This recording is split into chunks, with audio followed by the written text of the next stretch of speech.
Hello, જય જલારામ. જો હું અત્યારે સેવો બનાવી રહી છું.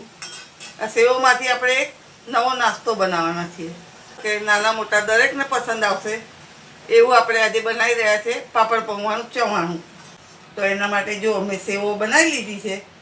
સેવોનો પૂરો વિડીયો જો તમારે જોવો હોય તો મારી ચેનલ પર મૂકેલો છે, જલારામ ફૂડ હબ. તો તમે ત્યાં જોઈ શકો છો. હવે જો અમે આ અડદના પાપડ લીધા છે. મારા ઘરે લીધા જ પાપડ લાવે છે. તમારા ઘરે જે પણ અડદના પાપડ ખવાતા હોય એ તમે લઈ શકો છો.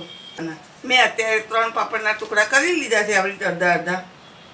તમારે જેટલી ક્વોન્ટિટીમાં નાખવા હોય પાપડ, કોઈને વધારે પાપડવાળું ભાવે, કોઈને માપસર અડધા પાપડ ને અડધા મમરા એવું ભાવતું હોય તો એ પ્રમાણે તમે લઈ શકો છો. જો હવે આપણે પાપડ તળી લઈશું. જો હવે આપણે પાપડ બધા તળી લીધા છે. હવે આપણે મમરા તળી લઈશું.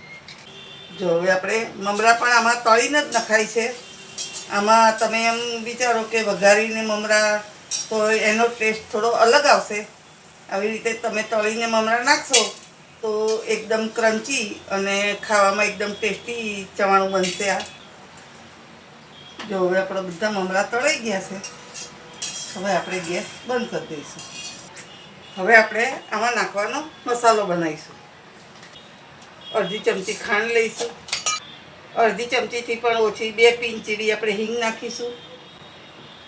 1 પિંચ જેટલી હળદર. હળદર આમાં બહુ ઓછી હોય છે, એનો કલર એકદમ લાલ જેવો આવે છે.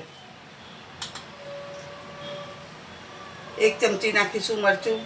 જો કાશ્મીરી મરચું હોય તો કલર સરસ એકદમ લાલ આવે છે, પણ મેં તીખું મરચું નાખ્યું છે. અમારા ઘરે તીખો નાસ્તો વપરાય છે એટલે મેં તીખું મરચું નાખ્યું છે. તમારા ઘરે જો કલર જોઈતો હોય ને તીખાશ ઓછી જોઈતી હોય તો તમે એમાં કાશ્મીરી મરચું નાખવાનું. 1 પિંચ જેટલો આપણે ગરમ મસાલો નાખીશું. અડધી ચમચી ધાણા જીરું પાવડર. 1 ચપટીથી પણ ઓછા 8-10 દાણા આપણે લીંબુના ફૂલ નાખીશું.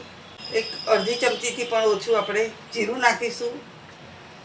7 થી 8 દાણા આપણે મરીના નાખીશું. હવે આ બધું આપણે એકદમ સરસ ક્રશ કરી લઈશું. હવે જો મીઠું આમાં નાખવું હોય તો આમાં નાખી દેવાનું, અને નહીં તો તમે આમાં પણ નાખી શકો. પણ આમાં નાખીએ તો એકદમ સરસ ક્રશ થઈ જશે એટલે આપણે આમાં જ ઉમેરી દઈશું. ટેસ્ટ પ્રમાણે આપણે મીઠું નાખીશું. જો તમે જોઈ શકો છો એકદમ સરસ ચટપટો ખાટો મીઠો આપણો મસાલો તૈયાર થઈ ગયો છે. હવે આપણે એને મમરા ઉપર નાખીશું.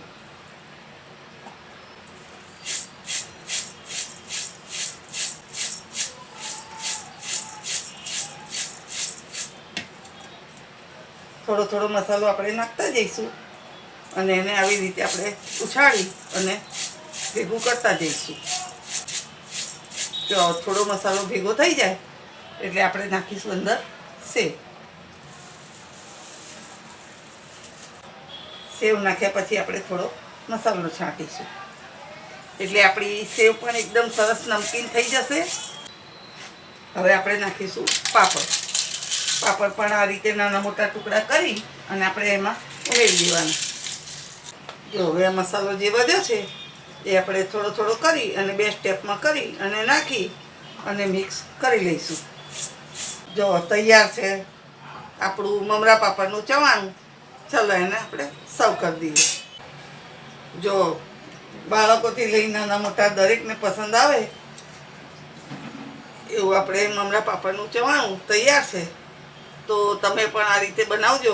ચલો ફરી મળીશું આવી જ નવી રેસીપી જોવા માટે. મારી ચેનલ લાઈક કરજો, શેર કરજો, સબસ્ક્રાઈબ કરજો. ચલો ફરી મળીશું નવી કોઈ રેસીપી સાથે. જય જલારામ.